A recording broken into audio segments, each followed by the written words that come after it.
আলাইকুম দর্শক, শুভেচ্ছা নিন আপনাদের সবাইকে স্বাগত জানাচ্ছি আজকের অনুষ্ঠানে। দর্শক, বিডি কমিশনের যে রিপোর্ট ডক্টর মোহাম্মদ ইউনূসের কাছে দেওয়া হয়েছে, সেই রিপোর্টের থেকেই কিছু অংশ আমাদের হাতে এসেছে, আমার হাতে এসেছে। সে বিষয়টি নিয়ে একটু কথা বলতে চাই। অর্থাৎ বিডিআর নিয়ে যেই আব্দুল কাহার আখন্দের যে তদন্ত বা অন্যান্য বিষয় নিয়ে যে তদন্ত, সেই বিষয়গুলো নিয়েই আসলে আজকের এই অনুষ্ঠান, যে অসঙ্গতিগুলো তুলে ধরা হয়েছে, সেই অসঙ্গতি জায়গাগুলো নিয়ে আমরা একটু কথা বলতে চাচ্ছি। এবং দুঃখিত, আমি যদি একটু অফ করে রাখি।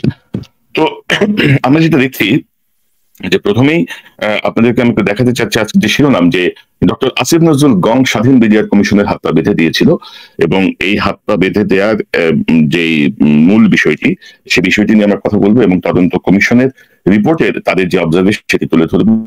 আমি যেটি বলছিলাম যে ধরেন, আমি যদি দেখাই এই প্রজ্ঞাপনটা নিয়ে আমি একটু কথা বলবো, এবং বিডিআর কমিশনের যে রিপোর্ট, সেই রিপোর্টের কিছু স্পেসিফিক তদন্তের বিষয়ে তারা তুলে ধরেছেন, তাদের পর্যবেক্ষণ তুলে ধরেছেন, কিন্তু যে সীমাবদ্ধতা, অর্থাৎ আসিফ নজরুলরা ধরেন এই কমিশনের এই যে গেজেট, এই গেজেটের মাধ্যমে তারা যে কাজটি করেছেন, আপনারা দেখেন 24শে ডিসেম্বর 2024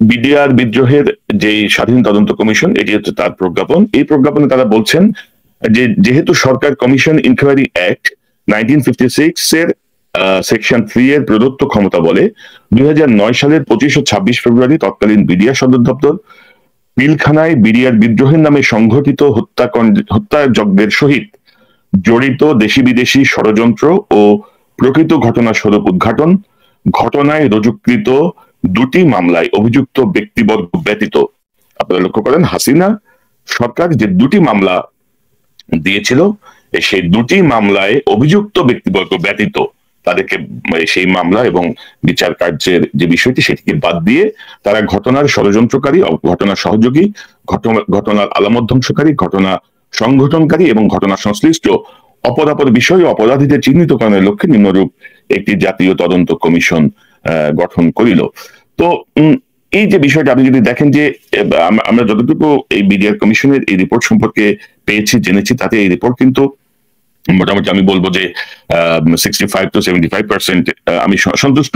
দীর্ঘদিন যেহেতু এই বিষয়টা নিয়ে কাজ করি, সেই জায়গাটা আমার কাছে মনে হয়েছে অসম্ভব ভালো একটি রিপোর্ট হয়েছে। অন্তত ভেতরে যদিও কিছু দুই নম্বরই করার চেষ্টা হয়েছে সদস্যদের মধ্য থেকেই, কিন্তু তারপরে আমি বলবো যে 7 জনের যে কমিটি, তার মধ্যে কয়েকজন সরকারের, কয়েকজন মানে কি বলবো বাহিনীর হয়ে হাসিনার, এরকম তারা কিছু বিভ্রান্তি, কিছু ঝামেলা করার চেষ্টা করেছেন। সেই বিষয়গুলো আমাদের কাছে আছে, হয়তো পর্যায়ক্রমে আমরা নিয়ে আসবো। তো আসিফ নজরুল এই যে দুইটা মামলার যে কার্যক্রমের ব্যাপারে যে বার দিয়ে দিলেন এই স্বাধীন তদন্ত কমিশনকে, তারই একটা রিফ্লেকশন কিন্তু আপনারা পাবেন যে ডিসেম্বর, জানুয়ারি, ফেব্রুয়ারিতে আমাদের সেনাপ্রধানের একটি বক্তব্য আমরা যদি শুনি, আপনাদেরকে আগেও শুনেছেন, আমি আপনাদেরকে আবার একটু শোনাতে চাই। যে সমস্ত সদস্য শাস্তি পেয়েছে তারা শাস্তি পাওয়ার যোগ্য।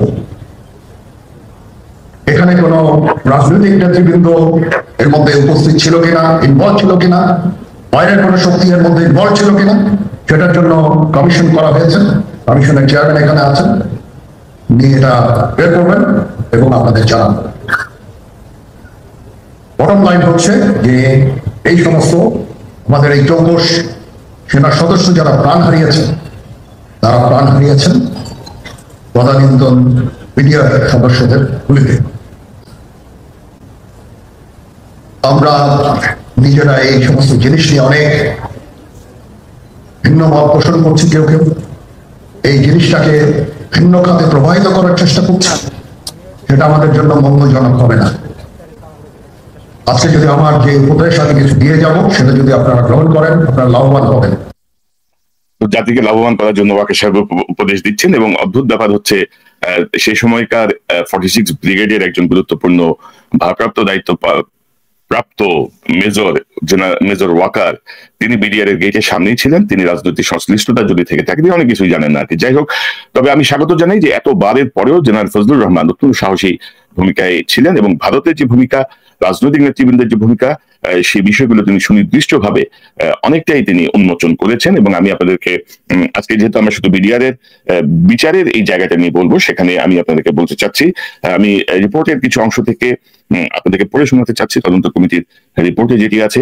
অর্থাৎ দেখেন যে আসিফ নজরুলের এই যে নিষেধাজ্ঞা এবং জেনারেল ওয়াকারের এই পরবর্তী বক্তব্য, এই দুটোর মধ্যে আপনারা যোগসূত্রে যে জায়গাটা সেটা আপনারা বুঝবেন যে কে কার পরামর্শে কি করেছেন, কে কিভাবে কি করেছেন। আসিফ নজরুল নিজে জানেন, মানে একজন বাংলাদেশের সচেতন মানুষ হিসেবে, সুশীল সমাজের ব্যক্তি হিসেবে, লেখক হিসেবে এবং সাবেক সাংবাদিক তার যে পরিচয়, সেই হিসেবে তার কাছে কিন্তু সব তথ্য মানে জানার কথা। তারপরও কিন্তু ধরেন এই বিডিআর এর এই যে অফিসারদের হত্যা, যে গণহত্যা চালানো হয়েছে, সেখানে ঢালাও ভাবে 800-850 বিডিআর সদস্যকে গত 16-17 বছর ধরে তাদের জেলখানায় জেল খাটছেন। তো এই বিষয়টা অত্যন্ত উদ্দেশ্যমূলক ভাবে করা হয়েছে। তো আমি যদি রিপোর্টের কয়েকটা অংশ যেগুলো আছে আমার কাছে সেখান থেকে যদি যাই, তাহলে আমি আপনাদেরকে বলবো যে অপারেশন রেবেল হান্ট 25 ও 26 ফেব্রুয়ারি 2009 তারিখ সংগঠিত হত্যাকাণ্ডের পর অসংখ্য বিডিআর জওয়ান অস্ত্র ও গোলাবারুদ সহ পিলখানা থেকে পালিয়ে যায়। 1 মার্চ 2009 তারিখে সেনা প্রধানমন্ত্রী কর্তৃক সেনাকুঞ্জে সেনা অফিসারদের সঙ্গে মত বিনিময়কালে অফিসারদের দাবির প্রেক্ষিতে পলাতক বিডিআর সদস্যদের ধরে আইনের আওতায় আনতে অপারেশন রেবেল হান্ট শুরুর অনুমতি প্রদান করা হয় এবং ওই দিন থেকেই অপারেশন রেবেল হান্ট শুরু হয় দেশব্যাপী। এবং তদন্ত কার্যক্রমের আওতায় দোষী বিডিআর সদস্যদের শনাক্ত করতে ছবি, ভিডিও ফুটেজ ইত্যাদি দেখে র্যাব কর্তৃপক্ষের অধীনে টিএফআই সেল গঠন করা হয় এবং 8 এপ্রিল 2009 তারিখে কর্নেল নিয়ামুল ইসলাম ফাতেমি পিলখানায় ঢাকা সেক্টর কমান্ডার হিসেবে যোগদান করেন। তার অধীনে ছিল 4টি ব্যাটালিয়ন, 13, 24, 36 ও 44। অধিনায়কগণ ছিলেন যথাক্রমে লেফটেন্যান্ট কর্নেল তারিক, লেফটেন্যান্ট কর্নেল ফকির মাহবুব, লেফটেন্যান্ট কর্নেল আলিম, লেফটেন্যান্ট কর্নেল আজিজ আহমেদ। তদন্ত চলাকালে লেফটেন্যান্ট কর্নেল আজিজ কর্নেল ফাতেমির অফিসে এসে প্রশ্ন করত, তুমি এত সিরিয়াস কেন, তুমি ঠিকাদারি নিয়েছো নাকি, ইত্যাদি ইত্যাদি। কর্নেল ফাতেমি আব্দুল কাহার আকন্দ, পুলিশের বহুল আলোচিত সাবেক এসপি আব্দুল কাহার কর্নেল আজিজের অফিসে ঘোরাফেরা করতে দেখেন। কর্নেল ফাতেমি বিষয়টি বিডিআর এর ডিজি লেফটেন্যান্ট জেনারেল মইনুলকে জানালেও কোনো কাজ হয়নি, বরং লেফটেন্যান্ট কর্নেল আজিজকে পরবর্তীতে প্রমোশন বোর্ডে পদোন্নতি দিয়ে ঢাকা সেক্টর কমান্ডার করা হয় এবং কর্নেল ফাতেমিকে সিলেট সেক্টরে বদলি করা হয়। 47 নম্বর সাক্ষীর সূত্র থেকে এটি বলা হচ্ছে। পিলখানায় ডাল ভাত কর্মসূচি তদন্ত করার দায়িত্ব ছিল কর্নেল নিয়ামুল ইসলাম ফাতেমির। তিনি বুঝতে পেরেছিলেন যে ডাল ভাতের বিষয়টি প্রকৃতপক্ষে ছিল একটি এজিটেশন টুল মাত্র। সামান্য অস্পষ্টতা ছাড়া বড় কোনো গরমিল তিনি পাননি, এমনকি গুঁড়ো দুধের মতো সামগ্রী পর্যন্ত মানসম্পন্ন ছিল। 3টি গাড়ি নিলামী ব্যক্তির বিষয় ছাড়া বড় কোনো দুর্নীতি তিনি পাননি। মোশাররফ হোসেন কাজল নামের আইনজীবীর মাধ্যমে নিরপরাধ জওয়ানদের ফাঁসানো হয়েছে।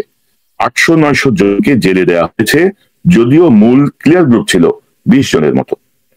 কর্নেল ফাতেমি কাজলের বিরুদ্ধেও প্রতিবাদ করেছিলেন। জনাব কাজল ডিজির সামনেই কর্নেল ফাতেমির বিরুদ্ধে কথা বলেছে, ডিজি কিছুই বলেনি। কর্নেল ফাতেমি নিজ চোখে দেখেছেন জয়েন্ট ইন্টারোগেশনের নামে আলামত ধ্বংস করা হয়েছে। কর্নেল আজিজ নিজ হাতে ফুটেজ মুছে ফেলেছেন। কর্নেল ফাতেমি প্রায় 7000 ফোন কল রেকর্ড সংগ্রহ করেছিলেন, তার সবই হারিয়ে যায়। আরেকটি চ্যাপ্টার আমরা যেতে চাই, এটি হচ্ছে আব্দুল কাহার আকন্দের তদন্ত কার্যক্রম। কেস ডকেট পর্যালোচনা করে অন্যান্য তথ্যের ভিত্তিতে আব্দুল কাহার আকন্দের তদন্তের উপরে নিম্নলিখিত বিষয় স্পষ্টীকরণের জন্য কাহার আকন্দের সঙ্গে ইমেইলে যোগাযোগ করা হয়। কাহার আকন্দ একটি লিখিত বিবৃতি পাঠায়, কিন্তু সুনির্দিষ্ট কোনো প্রশ্নের উত্তর দেয়নি। যে প্রশ্নগুলো করা হয়েছিল তাকে, যে বিষয়গুলো জানা দরকার ছিল, এজাহারে কোর্ট ও ম্যাগাজিন হতে অস্ত্র ও গোলাবারুদ লুণ্ঠনের ঘটনায় কোনো অভিযোগ করা হয়নি। বাসাবাড়ি হতে মালামাল লুণ্ঠনের ঘটনায় সেনা অফিসারগণের অভিযোগ এজাহারের অংশ হিসেবে গণ্য করার জন্য বিজ্ঞ আদালতে প্রেরণ করা হয়। কোর্ট ও ম্যাগাজিন হতে অস্ত্র ও গোলাবারুদ লুণ্ঠনের ঘটনায় কোনো অভিযোগ বিজ্ঞ আদালতে প্রেরণ করার প্রমাণ পাওয়া যায়নি। গোলাবারুদ লুণ্ঠনের ঘটনায় কোনো অভিযোগ বিজ্ঞ আদালতে প্রেরণ করার প্রমাণ পাওয়া যায়নি। তদন্তকারী কর্মকর্তা হিসেবে শারীরিক নির্যাতন ও ধর্ষণের অভিযোগপত্রে উল্লেখ করা হয়নি। লালবাগ থানার মামলা নম্বর 65, 28/2/2009 এবং নিউ মার্কেট থানার মামলা নম্বর 9, 6/4/2009 দুটি মামলার তদন্তকারী কর্মকর্তা কিন্তু উভয় মামলার জন্য একটি কেস ডকেট সংরক্ষণ করা হয়েছে। নিউ মার্কেট থানার মামলার অভিযোগপত্র দাখিলের মাধ্যমে নিউ মার্কেট থানার মামলাকে নিষ্পত্তি করা হয়েছে, কিন্তু লালবাগ থানার মামলাটির নিষ্পত্তি সুস্পষ্ট নয়। প্রসিকিউশন পক্ষের প্রধান কৌশলী জনাব আনিসুল হক বিজ্ঞ আদালতে উপস্থাপন করেন যে বিডিআর আইনের 10A ধারার বিধান লঙ্ঘন করে আসামিগণ জনাব শেখ ফজলুল তাপস এমপি, জনাব শেখ সেলিম এমপি, স্বরাষ্ট্রমন্ত্রী অ্যাডভোকেট সারা খাতুন এমপির সাথে দাবি দাওয়া আদায়ের জন্য বিভিন্ন সময় দেখা ও যোগাযোগ করে, যা ষড়যন্ত্রের অংশ। তার বক্তব্য বিজ্ঞ বিচারক রায়ের 8ম পৃষ্ঠায় উল্লেখ করেছেন। তাছাড়া আসামিদের জবানবন্দিতে এবং বিজ্ঞ আদালতে স্বীকারোক্তিমূলক জবানবন্দিতে বর্ণিত ষড়যন্ত্রের অভিযোগ পরস্পর সামঞ্জস্যপূর্ণভাবে স্বীকার করেছে জনাব কাহার, সাবেক স্বরাষ্ট্রমন্ত্রী অ্যাডভোকেট সারা খাতুন, শেখ সেলিম, ফজলুল তাপস এমপিগণের সাথে বিদ্রোহীদের ষড়যন্ত্রের অভিযোগ সংক্রান্ত বিদ্রোহী বিডিআর সদস্যদের স্বীকারোক্তিমূলক জবানবন্দি থাকা সত্ত্বেও বর্ণিত অভিযোগসমূহ অভিযোগপত্রে উপস্থাপন করেননি এবং সংশ্লিষ্ট কাউকে অভিযোগপত্রে সুপর্দ করেননি। বিদ্রোহী বিডিআর সদস্যদের স্বীকারোক্তি না থাকা সত্ত্বেও জনাব নাসির উদ্দিন পিন্টু বিডিআর এর সমর্থনে জনতার মিছিলে হাততালি দেয়া, বিদ্রোহী পলায়ন ও সহায়তার ঘটনায় অভিযোগপত্রে বিস্তারিত উল্লেখ করে তাকে ফাঁসানো হয়েছে। আসামি সেলিম রেজা মোবাইল ফোনে সাবেক স্বরাষ্ট্রমন্ত্রী সারা খাতুন, ফজলুল তাপস, এটিএন বাংলার সাংবাদিক SM বাবু এবং অন্যদের সাথে ঘটনার সময় ও পূর্বে কথা বলেছে মর্মে স্বীকারোক্তি প্রদান করেছে, যা সংশ্লিষ্ট সাক্ষীগণের জবানবন্দিতে সমর্থিত। ডিজি বিডিআর মেজর জেনারেল জনাব শাকিল আহমেদ সহ তৎকালীন বিডিআর কর্মরত সিনিয়র সেনা কর্মকর্তাগণ তৎকালীন প্রধানমন্ত্রী ও সরকারের অন্যান্য কর্তা ব্যক্তিগণের সাথে মোবাইল ফোনে যোগাযোগ করে তাৎক্ষণিক সেনা অভিযানের অনুরোধ করেছিলেন। তাদের কথোপকথনের সত্যতা যাচাই সহ সকলের মোবাইল ফোন সংগ্রহ করে প্রযুক্তিগত সাক্ষ্য প্রমাণ অভিযোগপত্রে উত্থাপন করা হয়নি। বিদ্রোহের প্রাথমিক অবস্থায় বিদ্রোহীরা দুর্বল ছিল। একজন বিদ্রোহীকে সেনা অফিসারগণ আটক করতে সক্ষম হয়েছিল। সেনা অফিসারগণের অনুরোধে র্যাব 3-এর একটি টিম পিলখানা প্রবেশের অপেক্ষায় ছিল। সেনা অফিসারগণ পিলখানার অবস্থা জানিয়ে তাৎক্ষণিক উদ্ধার পরিচালনার জন্য তৎকালীন প্রধানমন্ত্রী ও সরকারের কর্তা ব্যক্তিগণকে বারবার অনুরোধ করেছিল। বিদ্রোহের প্রায় 1 ঘন্টা পর বিদ্রোহীরা সেনা অফিসারগণকে খুন করে। যারা সেনা অফিসারদেরকে খুন করার ঘটনার আলামত ধ্বংস করার এবং পলায়নের সুযোগ করে দিয়েছে তাদের বিষয়ে তদন্ত হয়নি। শেখ হাসিনা বিডিআর বিদ্রোহের ঘটনা নিয়ন্ত্রণে নেতৃত্ব দিয়েছেন। তদন্তকালে সাবেক প্রধানমন্ত্রী শেখ হাসিনাকে তার গৃহীত ব্যবস্থা সম্পর্কে জিজ্ঞাসাবাদ করে তার জবানবন্দি নেওয়া হয়নি। আসামি মোহাম্মদ সেলিম রেজা সহ একাধিক আসামি স্বীকারোক্তিমূলক জবানবন্দিতে শেখ সেলিম এমপির সাথে দেখা ও যোগাযোগের বিষয় স্বীকার করেছে। তদন্তকালে এই বিষয়ে শেখ সেলিম এমপিকে জিজ্ঞাসাবাদ করে তার জবানবন্দি নেওয়া হয়নি। তদন্তকালে শহীদ ক্যাপ্টেন তানভীর হায়দার নূর সহ অশনাক্তকৃত মৃতদেহ শনাক্ত করার ব্যবস্থা গ্রহণ করা হয়নি। আব্দুল কাহার আখন্দের এই জায়গাগুলো তারা তুলে ধরেছেন এবং যে মামলা রুজু করা হয়েছে সেই মামলার ব্যাপারে তারা একটা বিবরণ দিয়ে আসলে চলে গেছেন। কারণ তাদের যে সাংবিধানিক সীমাবদ্ধতা প্রজ্ঞাপনের মাধ্যমে করে দেওয়া হয়েছে সেজন্য তারা বিচারিক আদালতের রায়, আপিল আদালতের রায় সব মিলিয়ে তারা দেখিয়েছেন যে সর্বমোট 850 জনকে এই দুটি মামলায় ফাঁসানো হয়েছে। তার মধ্যে মৃত্যুদণ্ড পেয়ে প্রাপ্ত সংখ্যা হচ্ছে, মৃত্যুদণ্ডের রায়ে প্রাপ্ত সংখ্যা হচ্ছে 152 জন। এর মধ্যে বহাল আছে 139 জনের, যাবজ্জীবন 160 জন, বিভিন্ন মেয়াদে কারাদণ্ড 256 জন, খালাস পেয়েছেন 278 জন, রায়ের আগে মৃত্যুবরণ করেছেন 4 জন। এটি আসলে 2026 ও 27 নভেম্বর 2017 সালে আপিল আদালতের রায়ের একটি অংশ তুলে ধরা হয়েছে। এর মধ্যে রায়ের আগে অনেকেই জেলখানায় মৃত্যুবরণ করেছেন। মোট 850 জনকে ফাঁসানো হয়েছে, যেখানে এই স্বাধীন তদন্ত কমিশনের যে রিপোর্ট সেখানে তারা বলছেন যে মোশাররফ হোসেন কাজল নামের আইনজীবীর মাধ্যমে নিরাপরাধ জওয়ানদের ফাঁসানো হয়েছে।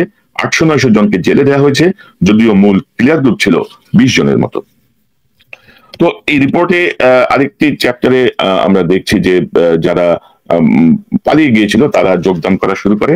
পালিয়ে যাওয়া বিডিআর সদস্যদের 24 ঘন্টার মধ্যে নিকটস্থ থানায় বা পিলখানায় যোগদানের জন্য 28 ফেব্রুয়ারি 2009 তারিখে সরকার ঘোষণা দেয়। পিলখানা হতে পালিয়ে যাওয়া 7000 বিডিআর সদস্যের ভেতরে পিলখানার ভেতরে ফেরত আনার জন্য কোনো প্রস্তুতি ছাড়াই তারা আসলে এই ঘোষণা দেয় এবং সেনাবাহিনী থেকে গুটি কটেক মেডিকেল অফিসার নিজেদের উদ্ভাবনী পদ্ধতিতে পলাতক অবস্থা হতে ফেরত আসা বিডিআর সদস্যদের শরীরে বিভিন্ন আঘাতের প্রকার, যেমন অস্ত্র দিয়ে গুলি ছুড়লে কাঁধে চাপ লাগা লাল দাগ, গুলিতে আহতদের দাগ ও কাটা তারের আঘাতের দাগ ইত্যাদি যথাযথভাবে তালিকাভুক্ত করেন। প্রাথমিক মেডিকেল চেক আপের গুরুত্ব বিবেচনা করে 2রা মার্চ মধ্যরাতেই 10টি মেডিকেল টিম পিলখানায় আসে এবং 2রা মার্চ সকাল 10টা থেকে পিলখানায় পুনর্দম মেডিকেল পরীক্ষা শুরু করে। বহু সংখ্যক বিডিআর সদস্যের নিরাপত্তার স্বার্থে অতিরিক্ত সেনা সদস্যের প্রয়োজন মেটাতে একটি অতিরিক্ত পদাতিক ব্যাটালিয়ন 3রা মার্চ পিলখানায় মোতায়েন করা হয়। 4ঠা মার্চ তারিখের মধ্যে আনুমানিক 7,000 পলাতক সদস্য বিডিআর পিলখানায় যোগদান করে। এরপর তাদেরকে যে অব্যবস্থাপনাশীল ব্যাপারে বলা হয়েছে এবং এই রিপোর্টে বিবিধ একটি চ্যাপ্টার দিয়ে বলা হচ্ছে 2009 সালে পলাতক বিডিআর সদস্যদের বিবরণ। 2009 সালের 25, 26 ও 27 ফেব্রুয়ারি হতে মোট 23 জন বিডিআর সদস্য পলাতক ছুটি ব্যতীত অনুপস্থিত রয়েছেন। 4ঠা মার্চ 2009 হতে 25শে ডিসেম্বর 2010 সাল পর্যন্ত আরো 41 জন বিডিআর সদস্য পলাতক ছুটি ব্যতীত অনুপস্থিত গড় হাজির রয়েছেন। এটি 23 ফেব্রুয়ারি 2025 তারিখের প্রশাসন শাখা বর্ডার গার্ড বাংলাদেশ থেকে পাঠানো যে রিপোর্ট কমিশনের তার ভিত্তিতে বলা হয়েছে, অর্থাৎ মোট 23 জন এবং পরবর্তীতে আরো 41 জন তার পলাতক। 2009 মার্চ থেকে জুলাই পর্যন্ত 9 মার্চ 2009 থেকে 23 জুলাই 2009 পর্যন্ত মোট 34 জন বিডিআর সদস্য বিডিআর এর চাকরিরত বেসামরিক সদস্য মৃত্যুবরণ করেন। এর মধ্যে 10 জনের মৃত্যুর স্থান এবং 10 জনের মৃত্যুর কারণ বিডিআর এর নথিপত্রে উল্লেখ নেই। যে 24 জনের মৃত্যুর কারণ উল্লেখ আছে তাদের মৃত্যুর স্থান উল্লেখ আছে। সেই 24 জনের মধ্যে 10 জন ঢাকার বাইরে নিজ বাড়ি সহ বিভিন্ন স্থানে মৃত্যুবরণ করেছেন। এখানে বিবিধ আরেকটি পয়েন্টে বলা হচ্ছে, মেজর একরামুল হক খান 2010 সালে একটি তথ্য পান যে বিডিআর হত্যার সময় লাশ বিকৃতকরণের জন্য অভিযুক্ত একজন প্রাক্তন ল্যান্স নায়ক রবিউল, যিনি বিডিআর হাসপাতালে নার্সিং অ্যাসিস্ট্যান্ট হিসেবে কর্মরত ছিলেন, তিনি পলাতক অবস্থায় গোপালগঞ্জের একটি ক্লিনিকে ছদ্মনামে মেডিকেল রিপ্রেজেন্টেটিভ হিসেবে কাজ চাকরি করছেন। তিনি তার চ্যানেল ব্যবহার করে লোক পাঠান এবং তারা নিশ্চিত করে যে ছদ্মনামে রবিউল সত্যি সেখানে কাজ করছে। তার হাতে সরাসরি গ্রেপ্তারের ক্ষমতা না থাকায় তিনি র্যাবের সাথে যোগাযোগ করেন। তখন র্যাবের ডিরেক্টর ইন্টেলিজেন্স ছিলেন লেফটেন্যান্ট কর্নেল জিয়াউল আহসান, বর্তমানে বরখাস্তকৃত মেজর জেনারেল। মেজর একরাম তাকে জানালে তিনি সম্মতি দেন, কিন্তু হঠাৎ একদিন দুপুরে একটি সাদা মাইক্রোবাস থেকে কিছু লোক এসে রবিউলকে তুলে নিয়ে যায়। 2010 সালের নভেম্বর ডিসেম্বর মাসের ঘটনা। এ নিয়ে পরে লেফটেন্যান্ট কর্নেল জিয়াউল আহসানকে ফোন করলে তিনি মেজর একরামকে বলেন, ওকে খুঁজতেছেন কেন? খুঁজবেন না, ও সুন্দরবনে মাছের পেটে আছে। মেজর একরাম প্রশ্ন করলে লেফটেন্যান্ট কর্নেল জিয়া বলেন, স্যার ওদের টুকরা টুকরা করে ফেলে দেওয়া হয়েছে। আরো বলেন, লেফটেন্যান্ট কর্নেল জিয়া নাম্বার 1 এর আদেশে এই কাজ করেছেন। মেজর একরাম জানতে চাইলে নাম্বার 1 বলতে লেফটেন্যান্ট কর্নেল জিয়া জেনারেল তারেককে বোঝান এবং উল্লেখ করেন যে জেনারেল তারেক এটি প্রধানমন্ত্রীর আদেশেই বলেছেন। কদিন পরে সংবাদপত্রে লেফটেন্যান্ট কর্নেল একরাম দেখেন সুন্দরবনের শরণখোলা নদীতে একটি অজ্ঞাত লাশ ভেসে উঠেছে।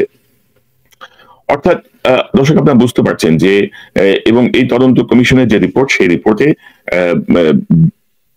বিভিন্ন পর্যায়ের কর্মকর্তা যারা বিডিআর মানে ইউনিফর্ম পরা মানে সেনাবাহিনীর সদস্য, রাজনীতিবিদ, তারা কিভাবে এই বিডিআর হত্যাকাণ্ডের পরে বিভিন্ন সুযোগ সুবিধা পেয়েছেন, বিভিন্ন প্রমোশন পেয়েছেন, সে বিষয়গুলো তারা উল্লেখ করেছেন। এবং এই রিপোর্টে যতটুকু এ পর্যন্ত খন্ড খন্ড ভাবে আমি দেখেছি, তাতে বেশ কিছু নাম কিন্তু অভিযুক্তদের তালিকায় নেই। বেশ কিছু নাম, আরো বেশ কিছু নাম আসা উচিত ছিল এই বিডিআর এর অভিযুক্তদের তালিকায়। সে বিষয়টি নিয়ে আমরা পরবর্তী সময়ে কাজ করব, পরবর্তী সময়ে আরো কিছু তথ্য তুলে ধরবো। তবে এই যে সীমাবদ্ধ করে দেয়া, বিডিআর এর কমিশনের কার্যক্রমকে সীমাবদ্ধ করে দেওয়ার কারণে অনেক তথ্য আসলে সুস্পষ্টভাবে আসেনি। এবং আজকে একটি ভালো খবর আমি আপনাদেরকে দিতে চাই যে বিডিআর কমিশনের স্বাধীন কমিশনের যে মেয়াদ, সেটি বৃদ্ধি করা হয়েছে 3রা ডিসেম্বর, অর্থাৎ আজকে একটি প্রজ্ঞাপনের মাধ্যমে আগামী 7 ডিসেম্বর পর্যন্ত বৃদ্ধি করার সিদ্ধান্ত নেওয়া হয়েছে, যেটি 1 ডিসেম্বর থেকে কার্যকর হবে। কারণ 30 নভেম্বর পর্যন্ত তাদের যে সময়সীমা ছিল, 30 নভেম্বরে তারা সেই রিপোর্টে দিয়েছেন। তবে আমি বলবো যে এই কমিশনের মেয়াদ আরো বাড়ানো হোক, এই কমিশনকে আরো শক্তিশালী করা হোক। এই কমিশন এই পর্যন্ত যেই মামলাগুলো, যে 2টি মামলা, সেই 2টি মামলা যে জাজমেন্ট, সেই জাজমেন্ট তারা পর্যালোচনা করুন, তথ্য প্রমাণ এগুলো সব পর্যালোচনা করুন। ঢালাও ভাবে যেই শাস্তি দেওয়া হয়েছে, ঢালাও ভাবে ধরেন খুনের মামলায় যারা খালাস পেয়ে গেছেন তাদের অনেকেই এখনো বিস্ফোরক মামলা আটক হয়ে আছেন, ধরেন গত 8-10 বছর ধরে। তো সেই জায়গাগুলো ক্ষমতা দেওয়া হোক বিডিআর কমিশনকে, যেন নিরীহ নিরপরাধ বিডিআর সদস্যরা যেন কারাগার থেকে বের হয়ে আসতে পারেন। এবং সেই রিভিউ করার পর্যায়ে আমি তো বলবো যে 17 বছর ধরে যারা জেলে আছেন তাদেরকে জামিন দেওয়া হোক, তাদেরকে বের করে কন্ডিশনালি বের করা হোক, কমিশন তদন্ত করুক, এর মধ্যে যদি কারো বিরুদ্ধে সুনির্দিষ্ট অভিযোগ থাকে তাদেরকে প্রয়োজনে আবারও বিচারের সম্মুখীন করা যাবে। কারণ এটা কখনো হতে পারে না আর কি, যেখানে সর্বোচ্চ সাজা 7 বছর 10 বছর, সেখানে তারা 16-17 বছর ধরে কারাগারের অন্ধকার প্রকোষ্ঠে আছেন। এবং অনেক মানবিক অনেক বিষয় আপনারা দেখেছেন যে ছুটিতে ছিল, জয়েন করে সে জেলে ঢুকে গেছে, 16 বছর দেখা নাই, মানে নববিবাহিত স্ত্রীকে রেখে জেলে ঢুকে গেছেন 16-17 বছর ধরে, কারোর সঙ্গে কোনো যোগাযোগ নেই। আর তাদের পরিবারের যে অবর্ণনীয় অবস্থা, সেই জায়গাগুলো আসলে আমাদের সবাইকে বিবেচনা করতে হবে। বিআরের সদস্যকে আমরা নির্দোষ বলছি না, অভিযুক্ত অবশ্যই আছেন। এবং কমিশনের যে রিপোর্ট, সেই রিপোর্টে একেবারেই সুস্পষ্ট কিলার গ্রুপ বাইরে থেকে ঢুকেছিল এবং কিলার গ্রুপের লম্বা লম্বা চুল। অর্থাৎ বিডিআর সপ্তাহের আগে বিডিআর এর যত জওয়ান যারা যেসব পুরো বাংলাদেশে যেখান থেকে আসুন, প্রত্যেকের বিডিআর সপ্তাহের 2-3 দিন আগেই প্রত্যেকের মাথার চুল যে স্ট্যান্ডার্ড অনুযায়ী কাটা আছে কিনা সেটি সব চেক ব্যাক করা হয়েছিল। কিন্তু বিদ্রোহের নামে যে গণহত্যা চালানো হয় সেখানে তারা স্পষ্টভাবে দেখেন যে লম্বা লম্বা চুলের কিছু মানুষ বিডিআর এর ইউনিফর্ম পরা, এবং তারা হিন্দিতে কথা বলছেন, কেউ ইংরেজিতেও কেউ কেউ কথা বলেছেন হিন্দিকে আড়াল করার জন্য, এবং পশ্চিমবঙ্গের বাংলার উচ্চারণের তারা এরকম একটা গ্রুপ সেখানে হত্যাকাণ্ডের সঙ্গে যুক্ত ছিল। তো হয়তো সেই হত্যাকাণ্ডের হত্যাকারী গ্রুপের সাথে তাপস নানক আজমদের অনুসারী অনেক সদস্য হয়তো সেখানে যুক্ত ছিল, কিন্তু তাই বলে সেই সংখ্যা কোনোভাবে 850 নয়, 850 জন নয়। হয়তো সেই সংখ্যা হয়তো আপনার 50 থেকে 100 হতে পারে বা একটু বেশি হতে পারে, কিন্তু কোনোভাবেই 850 জন কে আপনি বিনা বিচারে এইভাবে যদি শাস্তি দেন, এটি ন্যায় বিচারের পরিপন্থী। তো বিডিআর কমিশন বেশ কিছু গুরুত্বপূর্ণ সুপারিশ করেছে বিজিবির ব্যাপারে, আর্মির ব্যাপারে, র্যাবের ব্যাপারে এবং পুলিশের ব্যাপারে এবং গোয়েন্দা সংস্থার ব্যাপারে। সেই বিষয়টি নিয়ে আমরা পরবর্তী পর্বে আলোচনা করব। এবং ইন্টারেস্টিংলি এই প্রসঙ্গটা আমি পরবর্তীতে আলাদাভাবে আনতে চাই। ধরেন এখানে বিডিআর এর এই রিপোর্টে এ পর্যন্ত যাদেরকে অভিযুক্ত করা হয়েছে 50 জনের বেশি, তাদের যে নাম এবং তাদের ব্যাপারে যে সংক্ষিপ্ত বিবরণ সেটি ইতিমধ্যে আমি তুলে ধরেছি, এবং এ পর্যন্ত কিন্তু সরকারের পক্ষ থেকে কোনো সারা শব্দ দেখিনি এই অভিযুক্তদের ব্যাপারে, ধরার ব্যাপারে। এবং এই যে বিডিআর এর যে রিপোর্ট, কমিশনের যে রিপোর্ট, এটি কিন্তু গোপনীয় কোনো প্রতিবেদন নয়। কমিশন সূত্রে আমরা জেনেছি তারা এটিকে পাবলিক ডকুমেন্ট হিসেবেই ডক্টর ইউনূসের কাছে জমা দিয়েছেন, কিন্তু কোনো এক অজানা কারণে সেটি পাবলিক করা হচ্ছে না। তো তারা পাবলিক করুন না করুন, আমাদের কাছে যেভাবে তথ্য আসছে, যেভাবে আসবে, বাংলাদেশের বিভিন্ন জায়গায় যে দেশপ্রেমিক মানুষগুলো আছেন, তারা যারা দেশকে ভালোবাসেন, তারা মনে করেন যে দেশের স্বার্থে গোপন বলে কোনো শব্দ নাই, যার জন্য আমরা এই তথ্যগুলো পাচ্ছি। এবং যে বিষয়গুলো আপনাদের সামনে তুলে ধরা হচ্ছে সেটি শতভাগ আমি আপনাদেরকে নিশ্চিত করছি যে এটি সম্পূর্ণভাবেই স্বাধীন বিডিআর যে কমিশন তাদের যে রিপোর্ট দিয়েছে সেই রিপোর্ট থেকেই আপনাদের সামনে তথ্যগুলো তুলে ধরা হচ্ছে। অনেকেই একটু বারবার জানতে চাচ্ছেন যে 50 জনের নাম আমি দিয়েছি সেগুলো কারেক্ট কিনা। আমি বলছি এগুলো শতভাগ কারেক্ট, এবং তাদের বিরুদ্ধে ইতিমধ্যে তাদের ব্যাপারে দেশ থেকে নিষেধাজ্ঞা দেওয়া আছে, ইমিগ্রেশন বার করা আছে। এবং আপনারা দেখেছেন কদিন আগে সোহেল তাজ যাওয়ার ক্ষেত্রে যেই তাকে যে এয়ারপোর্ট থেকে ফিরিয়ে দেওয়া হয়েছিল, সেটি এই বারের কারণে হয়েছিল। পরবর্তীতে অবশ্য তিনি হাইকোর্টের আদেশ নিয়ে যান এবং আবার ফিরে এসেছেন। তবে আমি বলবো যে বিডিআর এর এই অভিযুক্ত যারা আছেন তারা হাইকোর্টের আদেশ নিয়েও যেন দেশ থেকে বেরোতে না পারেন, এবং তাদেরকে এখন আটক করে, গ্রেপ্তার করে, তাদেরকে জিজ্ঞাসাবাদ করে আমরা বোধহয় আমাদের যে বিদেশি যে শক্তির কথা বলা হচ্ছে, বিদেশি যে কিলার গ্রুপের কথা বলা হচ্ছে, সেই বিষয়গুলো সম্পর্কে আরো বিস্তারিত জানতে পারবো। কারণ বিডিআর এর সৈনিকদের জবানবন্দিতে যে তথ্যগুলো এসেছে, সেই তথ্যগুলো আসলে তাদের অত ডিপের অনেক তথ্য থাকার কথা না তাদের কাছে। আমাদের বাংলাদেশের সার্বভৌমত্বের স্বার্থে আমাদের সেনাবাহিনী, আমাদের সশস্ত্র বাহিনী, আমাদের পুলিশ, আমাদের বিজিপি, আমাদের গোয়েন্দা সংস্থা প্রত্যেকের আসলে নিরাপত্তার স্বার্থে এই বিডিআর পিলখানায় গণহত্যার নামে যে বিদ্রোহের নামে যে গণহত্যা চালানো হয়েছিল তার প্রকৃত সূত্রগুলো বের করে আনা অত্যন্ত জরুরি ভবিষ্যৎ বাংলাদেশের জন্য, ভবিষ্যৎ প্রজন্মের জন্য, ভবিষ্যৎ যারা এইসব বাহিনীতে যোগ দেবেন তাদের নিরাপত্তার জন্য এবং আমাদের সার্বভৌমত্বের জন্য। তো আমরা আশা করি বিডিআর কমিশনের মেয়াদ আরো বাড়ানো হোক, তাদেরকে এই যে প্রজ্ঞাপনের মাধ্যমে তাদেরকে যে সীমিত করে দেওয়া হয়েছে, তাদেরকে এখন নতুন দায়িত্ব দেওয়া হোক যে মামলাগুলো যে রায় হয়েছে সেই রায় পর্যালোচনা করার, এবং সেই পর্যালোচনা করার মধ্যেই আগেই তাদের বিডিআরের যারা এখনো জেলে বন্দী আছেন তাদেরকে জামিন দেওয়া হোক। কারণ জামিন পাওয়া মানুষের অধিকার। বিনা বিচারে 17 বছর জেলখানা থাকা কোনো ন্যায় বিচারের কোনো প্রতীক হতে পারে না। আপনি ইমোশনাল হতে পারেন, আপনার স্বজন মারা গেছে, কিন্তু প্রকৃত অপরাধীদেরকে না করে, প্রকৃত অপরাধীদেরকে দেশ থেকে পালিয়ে যাওয়ার সুযোগ করে দিয়ে আপনি নিরপরাধ বিডিআরদেরকে জেলে পুরে রেখে আত্মতৃপ্তি পাবেন, সেটি নিশ্চয়ই আমরা মেনে নেব না, বাংলাদেশের মানুষ মেনে নেবে না। এই যে শেখ সেলিম, তাপস, নানক, মির্জা আজম সহ এরা যে অভিযুক্ত, এটাকে আমাদের বর্তমান সেনা নেতৃত্ব, পুলিশ প্রশাসন, গোয়েন্দা সংস্থা জানে না? অবশ্যই জানে। আমরা যেহেতু জানি, তারা আমাদের থেকে আরো বেশি তথ্য জানে, কিন্তু তাদেরকে তারাই দেশ থেকে পালিয়ে যেতে সহায়তা করেছে। ইউনিফর্ম পরা একদল জানোয়ার, হাসিনার মদতপুষ্ট জানোয়ার, হাসিনার পাচাটা কুকুর, তারা তাদের ভাইদের হত্যাকারীদের নির্বিঘ্নে দেশ থেকে বের করে দিয়েছে। এখন কিছু বললে আবার চোখ গরম করে কথা বলার চেষ্টা করে, কোনো লাভ হবে না। No if no but, full stop. বাংলাদেশের পক্ষে, বাংলাদেশের জন্য সবকিছুতে ফুল স্টপ। তুমি যত বড় ক্ষমতাবানী হও, তুমি যেই হও, কোনো লাভ হবে না। তবে বিডিআর কমিশনের ইন্টারেস্টিং অবজারভেশন দিই, যেহেতু আজকে আসিফ নজরুল এই গং যারা স্বাধীন বিডিআর কমিশনের হাত পা বেঁধে দিয়েছিল, এই আসিফ নজরুলের একটা প্রসঙ্গ বিডিআর কমিশনের রিপোর্টে আছে, আমি যদি আপনাদেরকে একটু পড়ে শোনাই। আসিফ নজরুলের বিষয়ে বিডিআর কমিশনের রিপোর্টে যেটি বলা হচ্ছে, আমি একটু দেখাই আপনাদেরকে। Very interesting observation general Fazlur রহমানের। এখানে তারা বলছেন যে গণমাধ্যম, বিডিআর হত্যাকাণ্ডে বিভিন্ন গণমাধ্যম খবরের সত্যতা যাচাই ছাড়া কাণ্ডজ্ঞানহীন প্রচারণার মাধ্যমে বিদ্রোহকে উস্কে দিয়েছে এবং হত্যাকারীদের হত্যাকাণ্ডে উৎসাহিত করেছে। দেশের প্রায় সকল গণমাধ্যম, বিশেষ করে এটিএন বাংলা, হত্যাকাণ্ডের প্রথম দিন সেনাবাহিনীর বিরুদ্ধে অপপ্রচার চালিয়েছে। দেশের শীর্ষস্থানীয় দৈনিক প্রথম আলো পিলখানা হত্যাকাণ্ড শেষ হওয়ার পরের দিনই তাদের সম্পাদকীয়তে শেখ হাসিনার রাজনৈতিক সমাধানের নামে কালক্ষেপণকে অকুণ্ঠ সমর্থন করেছে। একই দিনে প্রথম আলো পত্রিকায় জনাব আসিফ নজরুলের মতো কলাম লেখক, আওয়ামী লীগের নেতাদের যারা ষড়যন্ত্রে বাস্তবায়নে ভূমিকা রেখেছেন, মানে তাদের প্রশংসা করে আসিফ নজরুল লিখেন, জীবনের ঝুঁকি নিয়ে কয়েকজন মন্ত্রী ও সাংসদ আগুস্থলে ছুটে গেছেন, ইত্যাদি ইত্যাদি। তিনি জরুরি বৈঠকে মন্ত্রীদের সঙ্গে সঙ্গে আওয়ামী লীগের পোড় খাওয়া নেতাদের ডেকেছেন। এই নেতাদের তিনি সার্বক্ষণিক আরো নিবিড় ভাবে পেতে পারেন মন্ত্রিসভা, বিশেষ করে অত্যন্ত স্পর্শকাতর মন্ত্রণালয়গুলোতে তাদের অন্তত কয়েকজনকে অন্তর্ভুক্ত করে।